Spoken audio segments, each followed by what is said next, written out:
Pardon, je ne trouve pas. Ouais. Alors, bienvenue à ma présentation. Donc, ma légitimité pour présenter le champ discret de micromodèle, c'est que j'avais envie. Hein. Donc maintenant, passons à la suite. C'est aussi simple que ça, quoi. Alors, cet après-midi, je vais vous lire majoritairement ce que j'ai écrit. Cet après-midi, je vais vous parler des structures moins connues du Milton Model. Et pour cela, on fera un retour en arrière pour visiter les premiers ouvrages de Grinder et Bandler, datant du milieu des années 1970. Une comparaison entre le métamodèle et le Milton Model, étayée par la raison d'être de chacun de ces deux modèles linguistiques, donc sera fait, en fait, suivra avec davantage de retour et de détour dans les méandres du Milton Model et ses charmes indéniables. Et effectivement, j'ai dit, on va faire un retour en arrière pour visiter. Et après, en me relisant, je me suis dit, méfie-toi, Jane, hein, le langage étant le langage. J'aimerais pouvoir croire la légitimité de ma proposition, à savoir de dire visiter, mais revisiter, j'aurais préféré, mais je crains qu'effectivement que vous me fassiez une visite et non pas une revisite de ces ouvrages. Qui a déjà lu Structure of Magic, Structure de la magie 1 et 2? Qui a déjà lu Patterns, Hypnotic Techniques of Milton Erickson? Non, ça existe qu'en anglais. Donc, moi, oui, mais c'est ma langue maternelle. Donc, alors, quoi qu'il en soit, on y va. En 1975, peu de temps après la sortie de Structure of Magic 1, Structure de la magie 1, Bandler et Grinder ont sorti le premier volume de Patterns of Hypnotic Techniques of Milton H. Erickson, M.D., des patterns des techniques hypnotiques du Dr. Milton Erickson, volume 1. Le volume 2, coécrit avec Judith Delosier, qui était avec nous l'année dernière, cette année, pardon, a suivi en 1977. Le troisième volume, bien que prévu, n'a pas encore vu le jour. Beaucoup de virtuel dans ces affaires. Alors, rappelons-nous comment les créateurs de la PNL ont procédé pour mettre au jour les techniques thérapeutiques utilisées par d'autres thérapeutes hors du commun pour créer cette approche. Observer, reproduire, transférer. Observer ce que faisaient les modèles choisis, tels que Fritz Perls, Virginia Satir. Reproduire les schémas comportementaux observés et reproduire ces schémas au sein de leur propre groupe. En structure de la magie, ils écrivent très clairement, mardi soir, jeudi soir, on était tantôt thérapeute et tantôt observateur.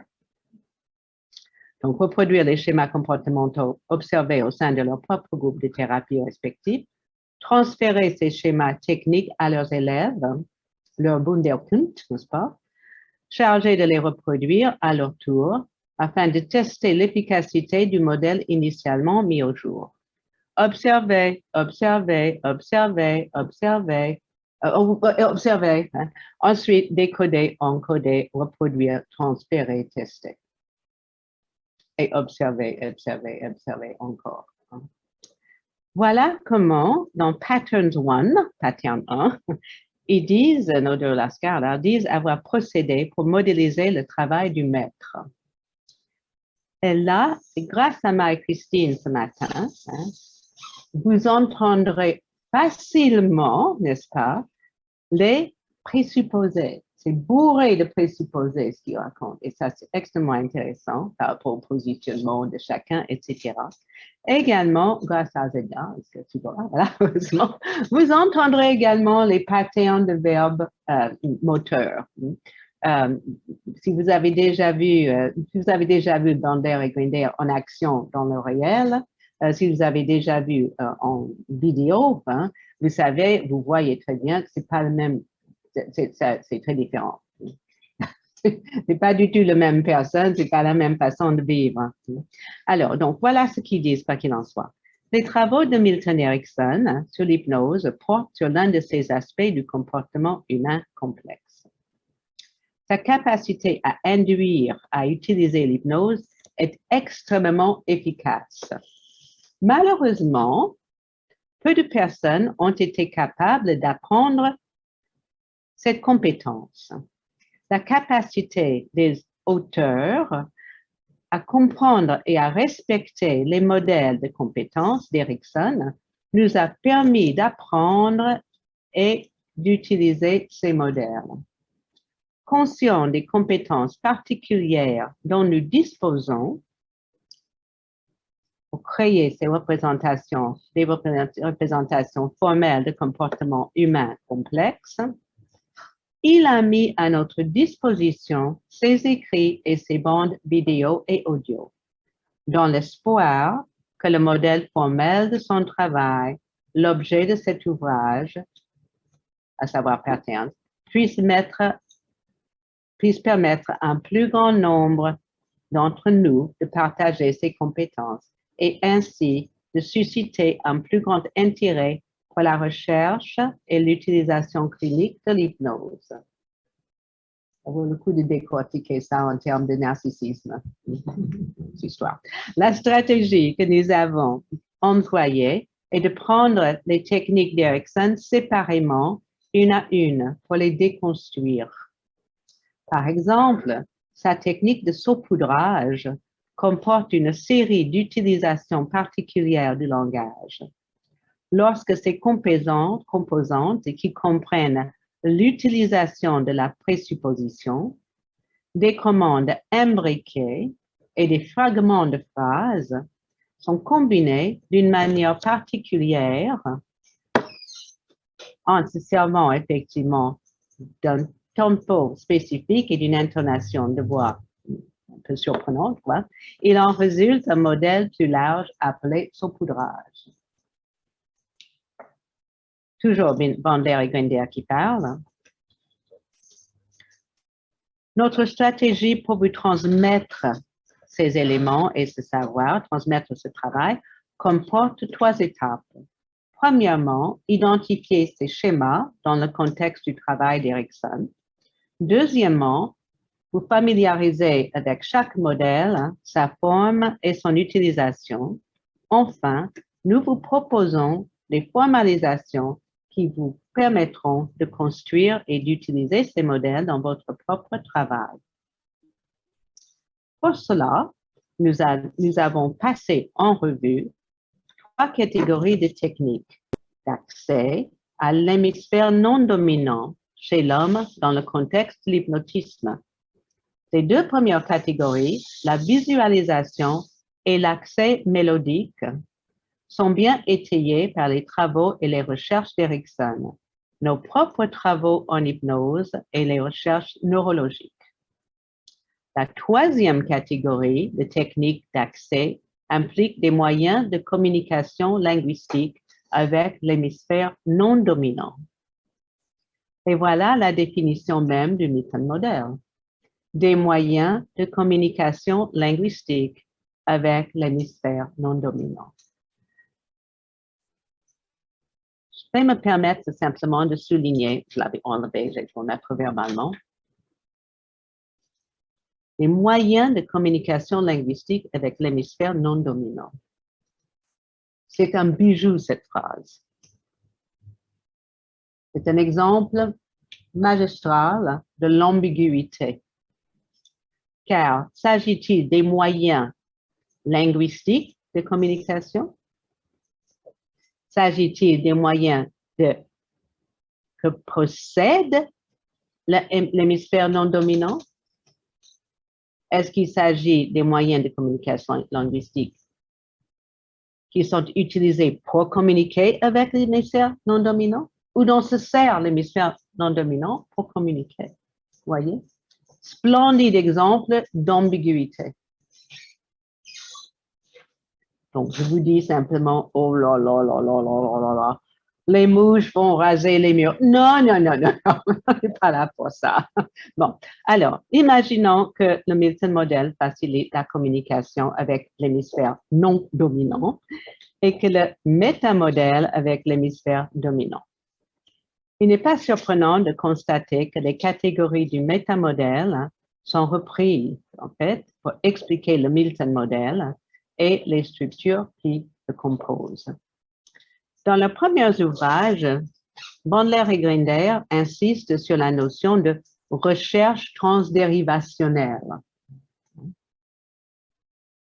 Et parce que c'est un peu long, hein, ils ont nommé ça TDS. Okay? TDS, Transderivational Search. Donc, du coup, partout dans les bouquins, vous trouvez TDS et n'en parlons plus. Alors, qu'est-ce que c'est? C'est l'acte de découvrir un sens, d'attribuer une signification à l'aide des processus transformationnels de suppression, généralisation, distorsion.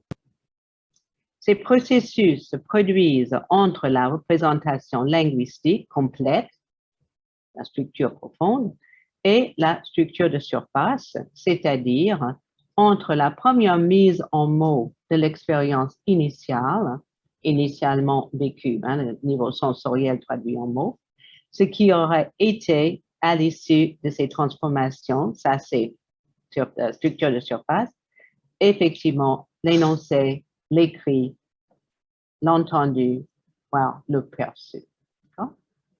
Alors, dans le Milton modèle comme dans le métamodèle, les trois catégories, suppression ou sélection, généralisation, distorsion, sont les mêmes, mais leurs raisons d'être diffèrent. Le métamodèle sert à rendre explicite, conscient, connu, dissible, partageable, etc., hein, ce qui était initialement implicite, non conscientisé, inconnu, ignoré, non encore dissible, en restaurant au sujet, autant que faire se peut, la représentation sensorielle de son expérience primaire, qui a servi de modèle à la représentation linguistique dont elle est la description. La description. Réellement parlant, il s'agit de rendre visible, audible, appréhendable, prise en main, appréhendable, partageable, la structure profonde pour la rapprocher à la structure de surface. Les questions du métamodèle dévoilent, découvrent, déterrent. Toujours dès quelque chose. Hein. Le métamodèle agit en quelque sorte en sens inverse, en offrant des affirmations, des suggestions, des postulats conversationnels, des questions de balises, des questions rhétoriques, servant à stimuler la mise en route des processus inconscients. Activer la réflexion non consciente, parler à l'hémisphère muet pour laisser le sujet créer ses propres associations, trouver ses propres représentations et jouir. Bandler est un jouisseur. La question majeure de Bandler, c'est « How much pleasure can you stand? Okay? » À quel point, quel est le degré de plaisir que vous pouvez supporter? Okay? Et pour Bandler, c'est à l'infini, je crois, très honnêtement. Donc, du coup, effectivement, restaurer au sujet sa place de sujet, en fait, l'inviter, l'aider à, etc., créer ses propres associations, trouver ses propres représentations et jouir de la liberté de son expression personnelle. C'est vraiment que le sujet devienne parfois sujet de son verbe. Vous allez me dire, mais attendez, je pensais que le métamodèle, c'était justement de la manipulation, c'était la même mise. Sorry, okay. Désolé de vous décevoir, c'est pas ça du tout. C'est pas ça du tout. C'est justement le métamodèle restaure la subjectivité au sujet, lui redonne, le mot n'est pas la chose nommée. Et ça donne justement cet espace de création et de créativité au sujet. C'est ça le charme du métamodèle en partie. L'autre partie, c'est justement parce que c'est fun. Alors, Dans le métamodèle, on trouvera toutes sortes de choses, des verbes non spécifiques, des comparatifs supprimés, ainsi que des index de référence et les compléments du verbe qui ont subi le même sort. Le sujet est invité à s'identifier avec le sujet de l'énoncé, à s'engager et agir le processus figé par la nominalisation, à focaliser son attention, rétrécir le champ de sa conscience, suspendre le jugement et croire en la magie. Et comme Erikson le propose, pour comprendre cette technique, il est bon de garder à l'esprit le schéma du magicien, qui n'a pas pour but d'informer, mais de distraire, afin que ses finalités puissent être accomplies. Focaliser l'attention, distraire l'attention. Voilà les principes de base de toute induction hypnotique. C'est aucune induction ritualisée, aucune proposition d'expérience de transformeur n'est nécessaire pour mettre le Milton modèle au service de l'évolution du sujet accompagné. Et pour cause, la communication hypnotique engage le sujet différemment. En matière de communication, écoutons ce qu'en dit le maître lui-même, Milton Erickson. L'hypnose est essentiellement une communication à un patient d'idées et de compréhension de telle manière à ce qu'il soit le plus réceptif possible aux idées présentées et qu'il soit ainsi motivé à explorer ses potentiels, les potentiels de son propre corps, pour le contrôle de ses réponses psychologiques et physiologiques et de son comportement. Contrôle, entendre, choix. Pour donner, rendre, restaurer le choix au sujet. L'hypnose est corporelle. Elle parle au corps. Elle parle le langage du corps. Elle parle également du corps. Elle parle au corps, du corps, et elle parle le langage du corps. Quelques exemples remarquables, donc, on a entendu tout à l'heure, c'est justement le langage corporel. C'est-à-dire, effectivement, il me gonfle, ça me casse les pieds. Hein. C'est resté là, quoi, j'arrive pas à digérer. Okay? Ou bien, une cliente à moi qui avait, ça c'était absolument magnifique, elle avait une fistule. Je dis, oh, ma grand-mère disait que toujours que je pétais plus haut que mon cul. Elle a essayé, en tout cas, mais la solution tentée avait donné effectivement un problème de bon. Alors, au-delà de la construction des métaphores, parce que là, c'est vraiment évident, à quoi sert le Milton modèle? Revenons un instant à Grinder et Bandler et remplaçons le mot hypnose dans ce que je vais vous dire là. Hypnose ci-dessous par Milton modèle et hypnotiseur par intervenant, accompagnateur, animateur, thérapeute ou coach pour ébaucher une réponse à cette question. À quoi ça sert? Voilà. Dans le contexte de l'hypnose, alors que le client tente de donner un sens, ou plus précisément un sens complet aux verbalisations de l'hypnotiseur, l'utilisation habile du processus transformationnel de suppression, pardon, voilà, excusez-moi, l'utilisation habile du processus transformationnel de suppression, voilà, aide l'hypnotiseur à stimuler le client en supprimant habilement des parties de la représentation linguistique complète, la structure profonde. Le client est obligé d'activer d'autres structures profondes pour retrouver le sens complet. Dans le processus de génération et de sélection de ces structures profondes, dans leur recherche de la signification complète, les clients vont générer et sélectionner des structures profondes qui vont vous assurer, premièrement, la participation du client en engageant l'hémisphère dominant, la synchronisation efficace des verbalisations de l'hypnotiseur avec l'expérience du client, la liberté du client à utiliser ses propres ressources dans le processus de récupération de la signification complète. On va le dépackager un petit peu.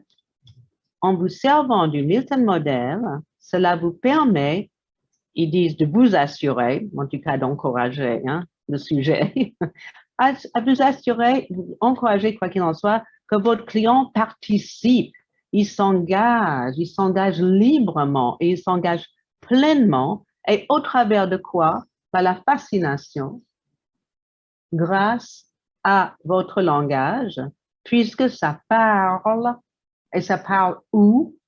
Ça parle à qui là-dedans? Ça parle à l'hémisphère dominant. Ça parle à l'hémisphère dominant. Ce qui fait que c'est l'hémisphère non dominant qui écoute. Eh ouais, parle à mon cul, ma tête est malade. C'est exactement ça. C'est exactement ça. Un de mes maîtres, Sidney Rosen, à qui je voue une quantité absolument infinie de marque-pages. Moi, j'attribue pas des fourchettes, c'est des marque-pages. Sidney Rosen, j'adore. Et Sidney disait toujours, parle au mur, que la porte puisse vous entendre. Ça nous assure également la synchronisation efficace des verbalisations de l'hypnotiseur avec l'expérience du client. Parce que c'est le sujet qui utilise ce que vous dites pour créer sa propre expérience. Il va trouver sens et signification, sensorialité et signification dans ce que vous proposez. Et là, je vais ajouter à condition que votre intention soit pure. Si vous avez une intention de M, c'est fichu. C'est fichu. Votre client va le sentir. Parce qu'il a vraiment aux aguets. Okay? Il est complètement éveillé à un certain niveau. Si votre intention est pure, vous êtes vraiment là pour lui. À ce moment-là, et à ce moment-là seulement, n'est-ce pas? La synchronisation efficace des verbalisations de l'hypnotiseur avec l'expérience du sujet sera, j'ose pas dire assurée, je ne suis pas aussi affirmative que ça, mais en tout cas facilitée. Et troisièmement, effectivement, la liberté du client à utiliser ses propres ressources dans le processus de récupération de la signification complète de son vécu sensoriel, en fait, sera effectivement facilité. Okay? Je vois que ça fait vous n'avez pas besoin de croire, vous avez juste besoin d'écouter. Non, que dis-je? Il y a un autre élément. Une de mes tantes était magnifique. C'était une tante absolument remarquable. Elle était une cuisinière hors pair. Elle disait toujours à mon papa, entre autres, Buster, you don't have to eat it. C'est pas nécessaire de le manger. You just have to brag on it. Il faut simplement le vanter. Voilà. Donc, vous n'avez pas besoin de croire que je vous dis. Vous avez simplement besoin d'applaudir chaleureusement et dire beaucoup de bien. D'accord? Mon intention est pure. Alors, OK, merci beaucoup et à la revoyure. Donc, créer le rapport, engager le sujet, entrer dans son modèle du monde, respecter son fonctionnement, offrir un espace-temps relationnel où le sujet est libre d'expérimenter en toute sécurité. Voilà, c'est à quoi sert le métamodèle. Et maintenant, à quoi ressemble le métamodèle? Sur le plan linguistique, bien entendu, comment fonctionne-t-il également à ce niveau-là? Et comment s'en servir? S'en servir, on a déjà dit pas mal d'idées là. Alors, là, je vais vous prendre justement pour ébaucher une réponse parlant du métamodèle sous son aspect de métamodèle inversé. C'est un peu un gâteau qu'on a retourné, mais c'est beaucoup plus marrant que ça.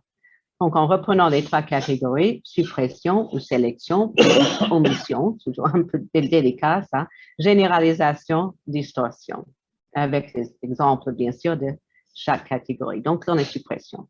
Les verbes non spécifiques. La manière dont l'action est réalisée n'est pas spécifiée. Il s'agit bien de l'action, quoi.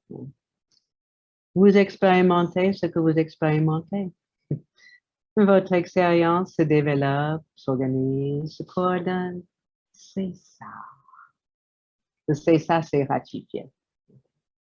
Validé. Parce que vit ou fait ou est supposé faire et vivre le sujet. Et vous découvrez ce que vous savez à votre façon. Vous le dévoilez à vous-même et vous pourrez le garder ou le partager. Vous en souvenir ou pas. Sinon, c'est bon. Suppression simple. Le complément du verbe n'est pas spécifié. Et vous pouvez prendre conscience. Respirer. Penser. Rêver.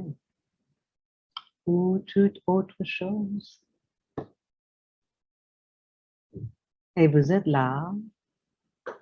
Et vous vivez. Vous expérimentez. Vous apprenez. Suppression d'index de référence. Le sujet du verbe n'est pas spécifié. En hypnose, je dis toujours à mes élèves, vous effacez. Vous avez le droit de vous demander, mais surtout, c'est pas du tout si j'ai bien compris. Dites que vous avez bien compris, quoi. Vous affirmez ce que vous affirmez. Mais la suppression d'index de référence, c'est pas que vous supprimez, c'est effectivement le sujet du verbe n'est pas spécifié. Donc là, on entre dans plein de choses très vagues. Certaines personnes apprennent à entrer en transe, les yeux ouverts, ou bien les yeux fermés. Et il y a des personnes qui apprécient d'expérimenter l'état hypnotique en se relâchant de la tête aux pieds, d'autres bien sûr qui trouvent beaucoup plus commode que ce soit depuis les pieds jusqu'à la tête que se propage, s'organise, se coordonne ce relâchement, cette relaxation.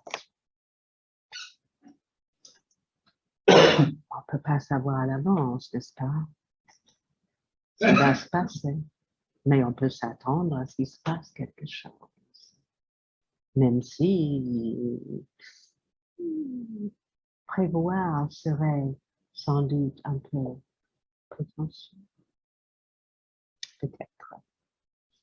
Suppression du comparatif. Le comparatif, la classe et la catégorie dont il est membre, ainsi que le contexte dans lequel il se trouve ne sont pas spécifiés. Vous pouvez remarquer déjà plus de confort.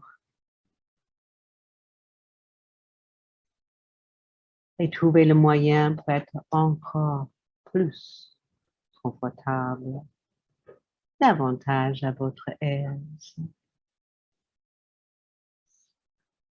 Généralisation, quantifieur universel, yes. Des absolus invariants, tout, tous, jamais, toujours, personne, aucun, etc. Alors, comme le disait Abraham Lincoln dans le texte, dans un discours célèbre, on peut tromper une partie du peuple tout le temps et tout le peuple une partie du temps, mais on ne peut pas tromper tout le peuple tout le temps. Sauf si vous êtes Donald Trump. Bon, alors, ça, j'ai pas dit ça. Ça, c'est une autre structure. Bon, mais effectivement, tout le monde sait, n'est-ce pas, que la manière la meilleure d'entrer en état hypnotique est la sienne. Et personne ne peut décidez à votre place quelle sera la façon dont vous entrerez maintenant dans cet état spécifique particulier de rêverie orientée vers un but qu'on nomme l'hypnose. Les opérateurs modaux, les verbes indiquant dans quel mode est engagée l'action du verbe principal. Pouvoir, devoir, falloir, avoir besoin de, avoir envie, etc. Vous pouvez découvrir ce qui est possible pour vous. Vous n'avez pas besoin de le savoir encore. Mais il se peut que ce soit quelque chose dont vous avez envie depuis très longtemps. Origine perdue. Une opinion ou un jugement sont offerts sans citer la source, sans indiquer la provenance. C'est bon de découvrir ce que vous pouvez faire sans effort. C'est agréable de se laisser détendre, descendre dans une expérience nouvelle, nouvellement créée, au fur et à mesure que ça fait du bien de respirer, ça fait du bien de ne rien faire. Nominalisation. Les substantifs des noms sont utilisés à la place des verbes. Les apprentissages, les expériences nouvelles, les innovations, tant de changements, n'est-ce pas? Et cette aisance, ce relâchement, cette relaxation, cette transformation, les propositions qui se font à votre expérience.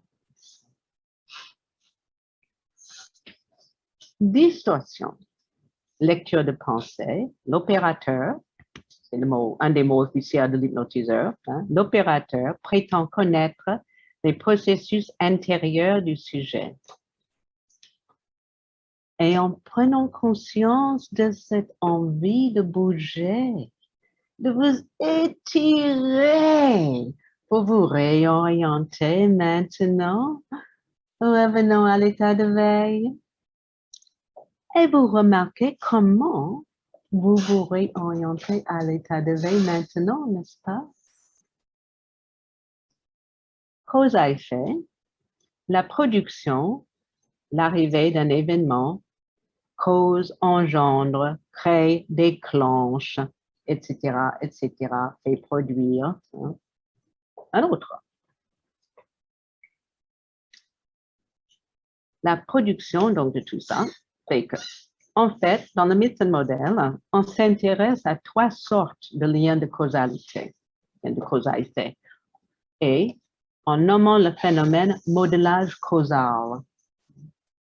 Ce sont les liens de juxtaposition, les liens temporels et les liens causaux, on va dire, le lien causal explicite. Alors, avant de vous dire de quoi il s'agit, en tant que thérapeute, en tant que coach, aiguisez bien vos neurones. Quand vous écoutez votre sujet en entendant, parce que c'est ça aussi le charme discret du Milton Model, vous entendez comment votre sujet se fait avoir avec son modèle du monde. Donc, entendez bien les liens de juxtaposition, les liens temporels et les liens de causalité explicite, et vous avez une mine par rapport à comment fait-il pour être qui il est. Alors, dans le lien de juxtaposition, la proximité, le positionnement des éléments l'un par rapport à l'autre crée le lien de causalité. Juxtaposition, rapprochement. Vos yeux se ferment, la main gauche ou la main droite se lève. Une grande respiration, un relâchement global. Comprenez le lien? Le lien temporel repose sur les prédicats temporels, les adverbes liés au temps. La main va se poser de nouveau lorsque vos yeux seront fermés.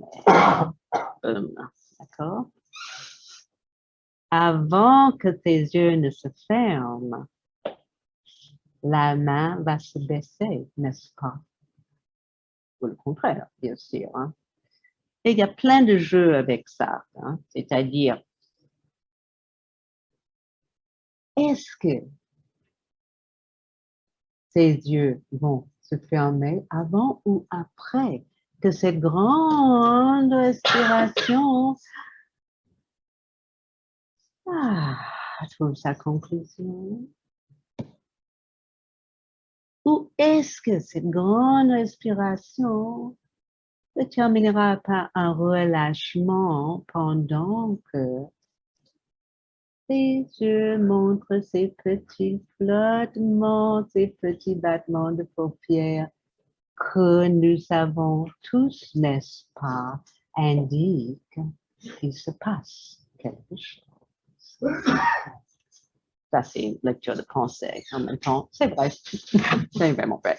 Alors, dans le lien de causalité donc explicite, lien causal explicite, le lien entre les divers éléments est explicité. Hein, vraiment, c'est dit, quoi. Cette grande respiration vous fait vous détendre encore plus. Les possibilités de compréhension augmentent au fur et à mesure que cette main se rapproche du visage. Et lorsque cette main touchera le visage, n'est-ce pas, est-ce que ces compréhensions vont se partager avec l'esprit conscient? Je ne sais pas. Okay. Équivalence complexe. Deux événements sont présentés comme équivalents l'un de l'autre, l'un signifiant, montrant, démontrant l'autre. Et vos yeux se ferment. Vous êtes en état hypnotique. Vos muscles se relâchent et votre respiration ralentit. Alors vous expérimentez encore davantage ce que peut bien être pour vous l'état hypnotique. Comme dit Erickson, et vous montrez tous les signes d'un excellent sujet hypnotique. Présupposition. Le sujet doit supposer que l'énoncé est vrai, mettez vrai entre guillemets, pour en comprendre le sens. Il faut acheter sur parole. Hein. Il n'y a pas d'appartement témoin. Là. Donc, le sujet doit supposer que l'énoncé est vrai pour que lui-même il puisse comprendre le sens. Dans d'autres modèles linguistiques d'hypnose, cette structure est appelée implication. Il y a une flopée de modèles linguistiques. Et les implications sont extrêmement puissantes. En acceptant la proposition initiale de l'opérateur, le sujet s'implique dans le processus et son acceptation implique qu'il accepte et adhère à la suggestion tout entière. Je me demande comment vous expérimenterez la transe aujourd'hui. Et qu'est-ce qui va se passer en premier? Est-ce que les yeux vont se fermer ou est-ce que c'est la respiration qui va changer ou encore autre chose? Une de mes inductions préférées, parce que c'est simplement chouette, c'est je me demande laquelle de vos deux mains va se lever la première. Est-ce que ça va être la gauche ou la droite? Est-ce que le mouvement va commencer dans le bout du doigt ou par la main. Est-ce que la main va se tirer vers le haut ou est-ce que ça comme poussé par le milieu? Je suis juste curieuse de découvrir laquelle de vos deux mains va se lever la première. Et vous allez découvrir tout à l'heure avec le 7 que effectivement, on a tendance à suivre ce genre de contraintes parce que c'est une énorme contrainte. Les implications, les présuppositions sont extrêmement engageantes pour le sujet. Alors qu'il est important de lâcher. Mais c'est pas ça qui est important. Que ce soit la main droite ou la main gauche, que la main soit tirée par le dos ou poussée par la paume, que le mouvement commence par le bout des doigts ou que sais-je. Par un petit mouvement dans l'épaule, c'est pas ça qui est important. Ce qui est important, c'est que vous puissiez continuer à prêter cette attention exquise à la manière dont vous expérimentez ce que vous expérimentez. C'est ça, exactement. Alors, au-delà du métamodèle inversé, on trouve des suggestions imbriquées, des questions de balise, des questions rhétoriques, du saupoudrage, l'utilisation des guillemets, de la négation, de l'ambiguïté, des postulats conversationnels, des doubles contraintes, des liens d'alternatives comparables, etc. Un marathon d'opportunités et d'options pour n'en nommer que certaines structures dont je ne vous parlerai pas toutes aujourd'hui, car il y a bien d'autres tournures de phrases encore qui permettent de créer des suggestions indirectes si typiques d'hypnose ericksonienne. Alors, par quoi on commence? Question rhétorique. La question précédente est un excellent exemple de question rhétorique. Une question qui ne requiert pas de réponse. Rappelons-nous, la communication hypnotique sert à stimuler la mise en route du processus inconscient de l'interlocuteur, sans qu'il n'en ait nécessairement conscience. Alors, on questionne, certes, sans interroger, et sans forcément chercher ni attendre une réponse. Et ça, c'est magnifique, les questions rhétoriques. On ne demande pas au sujet de répondre, et devinez quoi, s'il répond ou s'il ne répond pas, dans les deux cas, il a répondu. Ah oui, il a répondu. Il a démontré de la responsivité, la capacité à répondre. Il vous a répondu, il vous a indiqué qu'il est en phase avec vous. Avec quoi on commence? Ah, moi, j'aimerais bien qu'on commence avec, j'en sais rien moi, avec des postulats conversationnels. Formidable. Commençons par des postulats conversationnels. Très, très bien. Il ne vous répond pas, il laisse semblant, il est engagé dans justement ce cheminement, sa recherche transdérivationnelle. Et ce faisant, il vous répond, il démontre sa capacité à répondre. Donc, quoi qu'il fasse, c'est top. D'accord? Quoi qu'il fasse, c'est bon. C'est bon pour qui? C'est bon pour lui. On est là pour lui, on n'est pas là pour nous. Quoi. Le pouvoir, comme disait Goulding, un autre modèle justement, de Bandler en tout cas, c'est une certitude, le pouvoir est chez le patient. Alors, voici d'autres exemples de questions rhétoriques qui invitent le sujet à agir, réagir de par son comportement et non pas comportement verbal, de par son comportement physique, corporel, physiologique, émotionnel, etc. Ce qui a été suggéré sans le demander directement. Et est-ce le moment pour vous de revenir de l'état hypnotique? Quel chemin prendrez-vous? Quels moyens adopter? Et à quelle vitesse? Est-ce que ce sera lentement ou rapidement? Mais est-ce vraiment le bon moment pour vous de revenir de l'état hypnotique? Puis on attend, parce que la réponse, si la réponse est oui, le sujet va revenir. Si la réponse est je n'en sais rien, de toute façon, tôt ou tard, la personne reviendra. Voilà. Alors, question de balise. Moi, j'ai cherché justement comment on dit ça, parce que ce n'est pas extrêmement intéressant en hypnose. Hein. Et effectivement, j'ai trouvé que ça se disait en français, les questions de balise. Pourquoi pas? Se construisent en ajoutant, n'est-ce pas?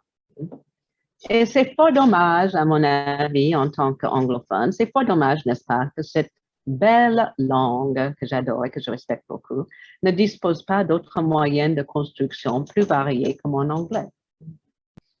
La manière d'agencer ce type de questions dépend du temps et du mode utilisé et également du verbe utilisé.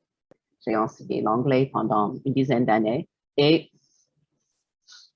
j'aime autant vous dire que mes sujets, mes étudiants craignaient le n'est-ce pas.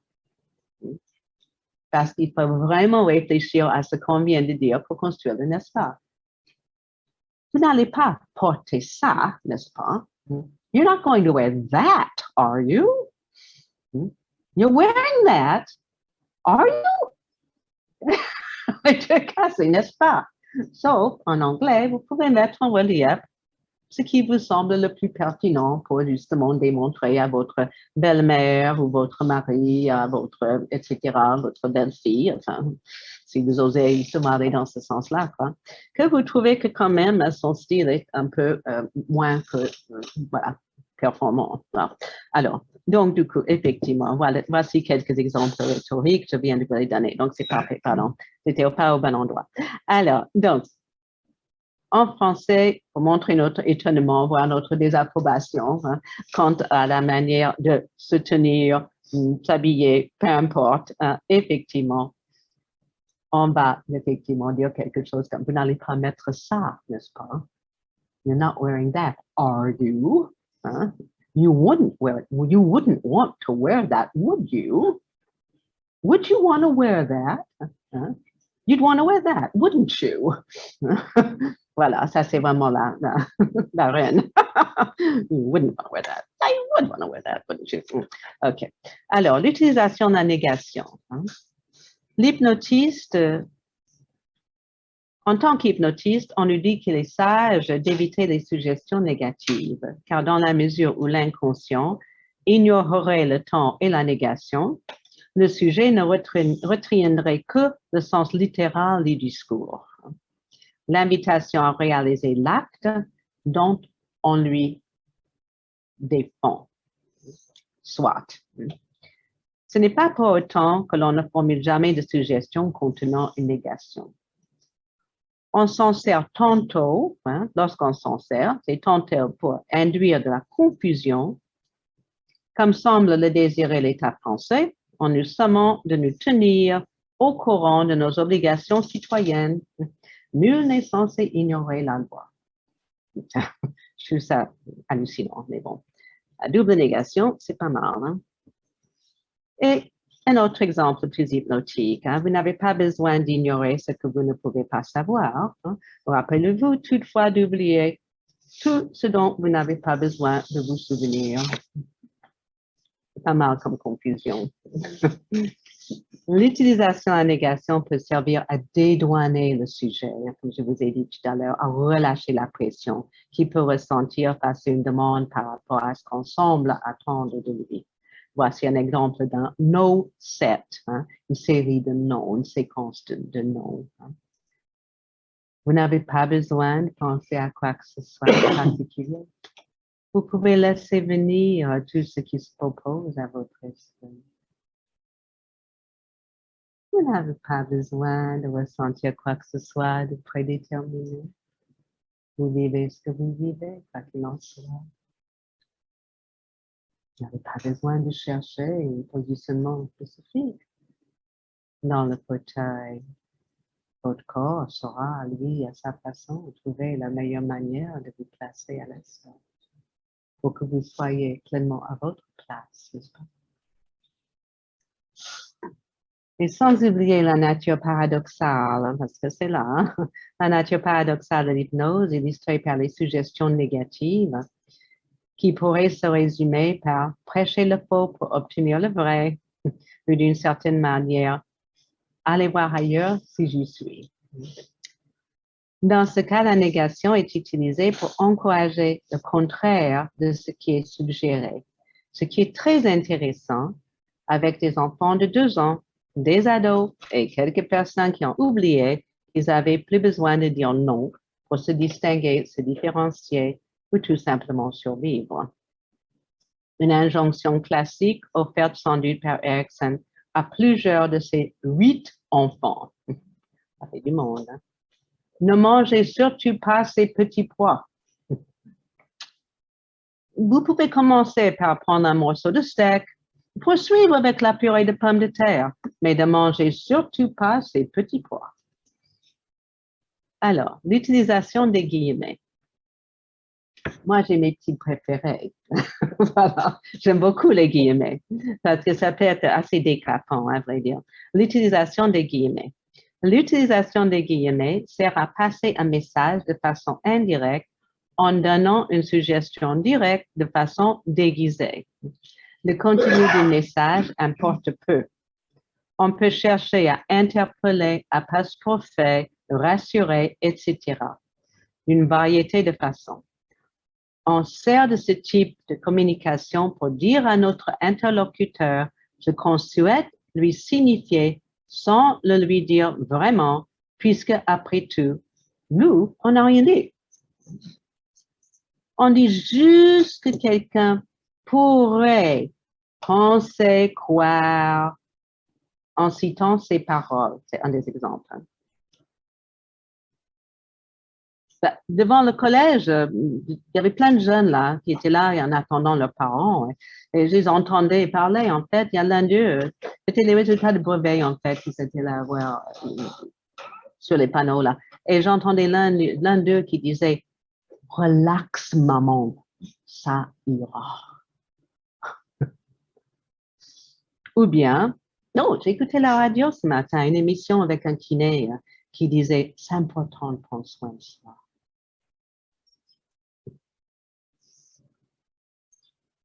Lorsqu'on veut faire passer un message parfois un peu cash, n'est-ce pas? Il est possible de l'attribuer à quelqu'un d'autre. Alors là, mon vieux, mon institutrice de CM2 vous dirait, arrêtez de faire le pitre.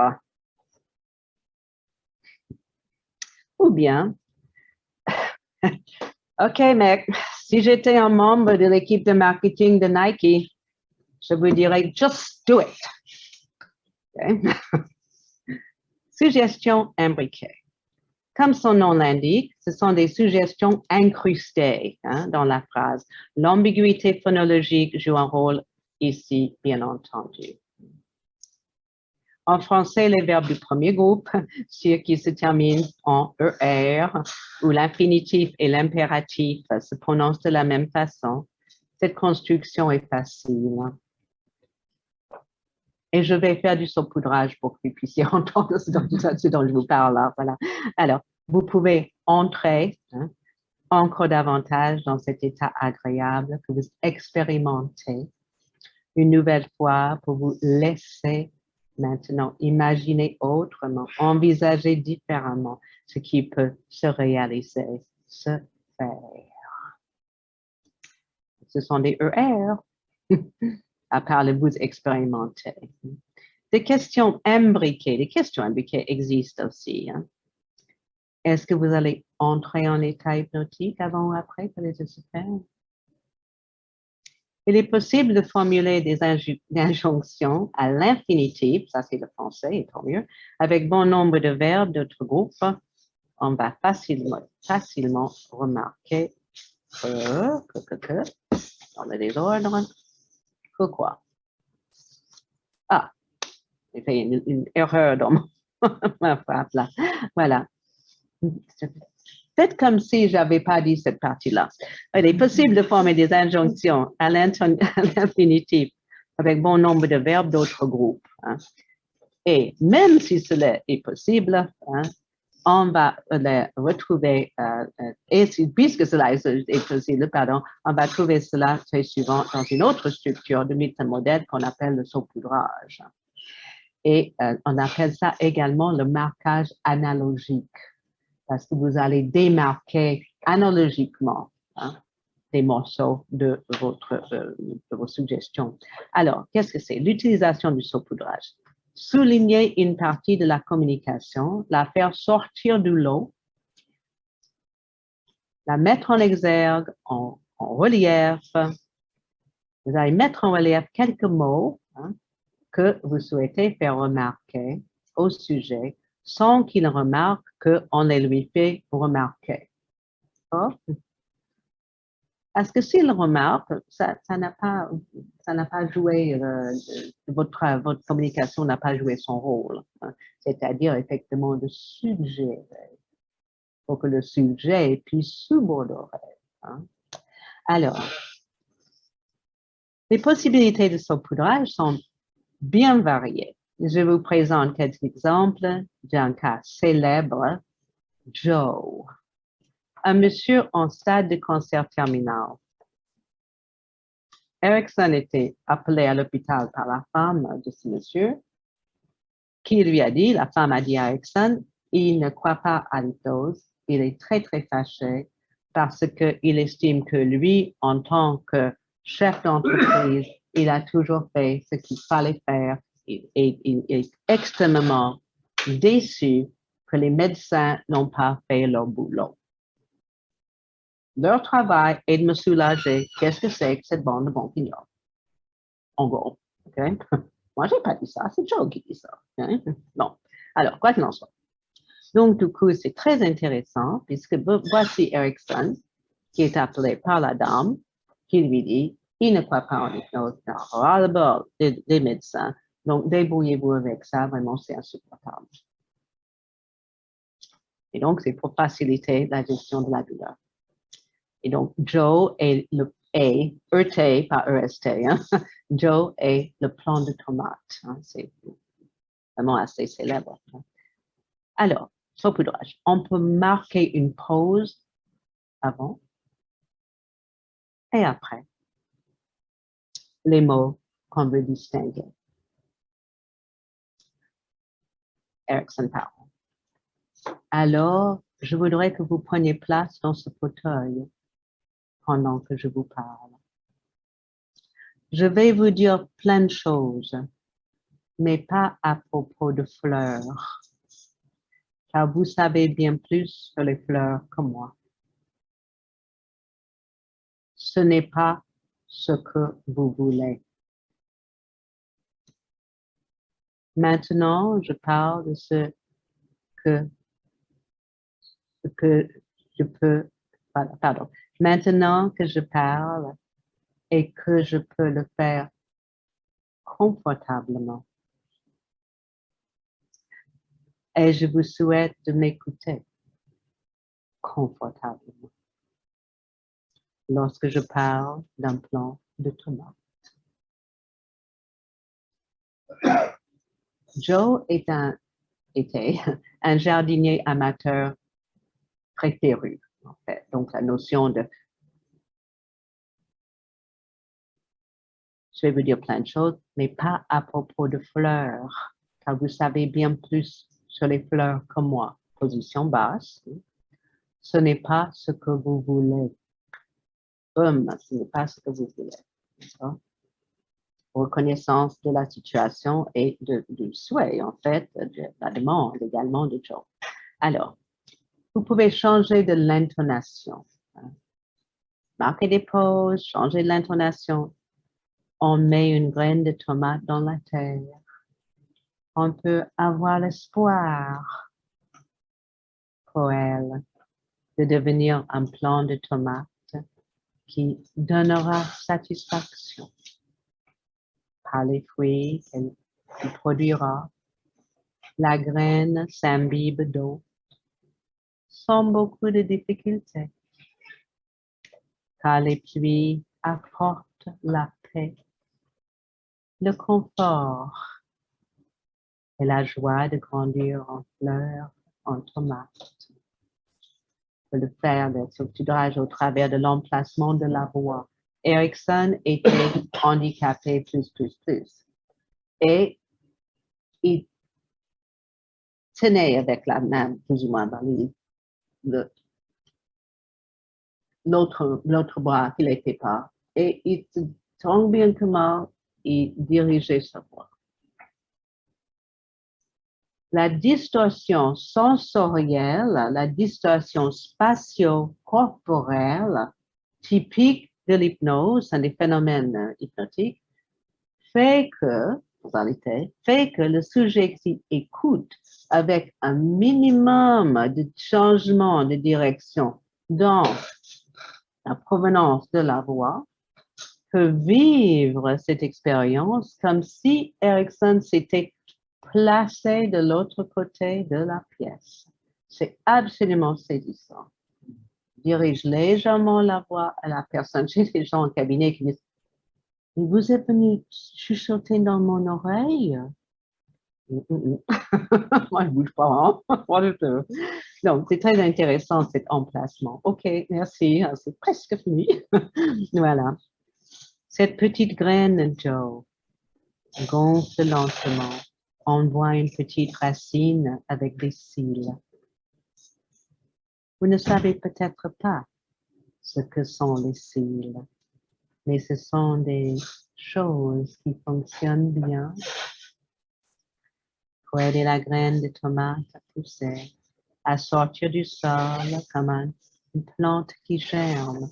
Et vous pouvez m'écouter, Joe. Donc, je vais continuer à parler. Et vous pouvez continuer à écouter en vous demandant juste ce que vous pouvez vraiment apprendre. Okay? Et bien sûr, on cumule. En conclusion, voilà, c'est le raccourci absolu. En conclusion, il existe d'autres structures du Milton Model et d'autres modèles linguistiques du langage hypnotique. Mais le temps de l'expérience subjective, ô combien extensible, n'est pas le temps de la montre. Alors, peut-être aurons-nous l'occasion de reprendre ce thème ultérieurement.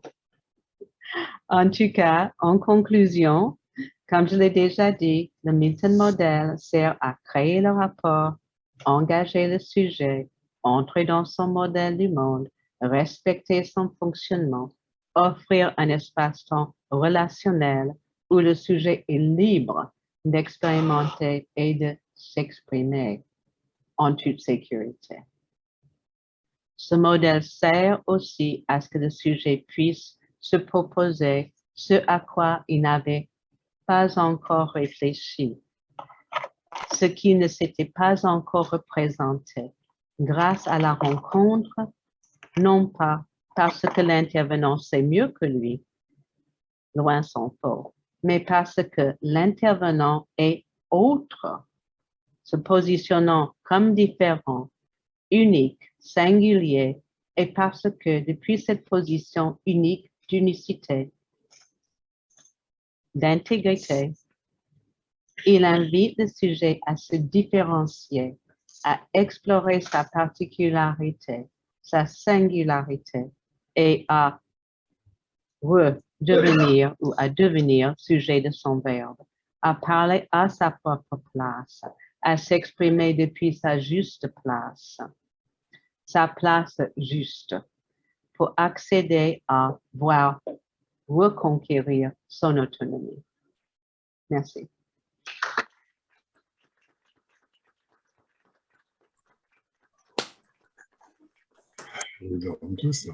Je change d'identité de rôle.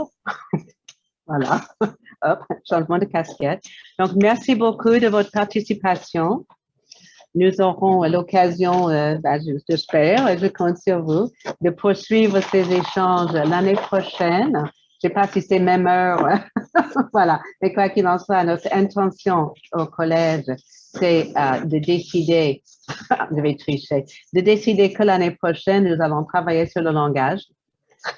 C'est en discussion, mais ça semble une idée sympathique, en fait, parce que nous avons vraiment beaucoup de possibilités. Et je profite pour faire une autre page de pub. Je fais une page de pub pour les soirées, toutes les soirées de la NLPNL, mais Marie-Christine est une remarquable organisatrice de soirées pour la NLPNL Île-de-France. Et moi, voilà, je vais faire une soirée, c'est pas sur le langage quoique, hein, c'est sur un thème qui s'appelle croyance, décision et identification, CDI, ce n'est pas un contrat à durée indéterminée. Voilà. Et donc, c'est au mois de septembre, je crois. Mais vous, CDI. Voilà. Et donc, du coup, c'est aussi un jeu de mots, n'est-ce pas? Avec les mots, en tout cas. Donc, je vais faire de la pub pour ces formidables soirées et toutes les activités de la NLPNL. Et merci à vous, donc, d'avoir participé. Parce que sans vous, on ne peut rien faire. Hein? Donc, du coup, heureusement que vous êtes là pour nous soutenir. Merci beaucoup de